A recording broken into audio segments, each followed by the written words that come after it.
Thank your lucky stars as you supersize your business. Sharon Horne-Ellstrom here. It's the very sparkly starry. It's the best I could find for stars and lucky stars filters today. Thank your lucky stars is an idiom that's been around since the 1800s in that form. But prior to that, in 1599, Ben Jonson used it in his play, Every Man out of his humor. And he actually said, I thank my stars for it.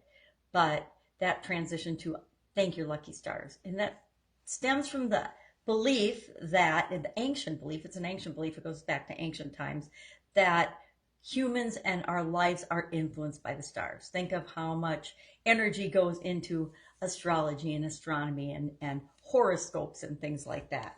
So what does this have to do with growing and building and supersizing our business? To me, and it happens to be Thanksgiving here in the United States, it reminds me and us all, as we're growing and building and supersizing our business, instead of just focusing on the problems and the challenges and the struggle and the hustle that so many people do, focus on the things that are going well. Focus on the things that are going right.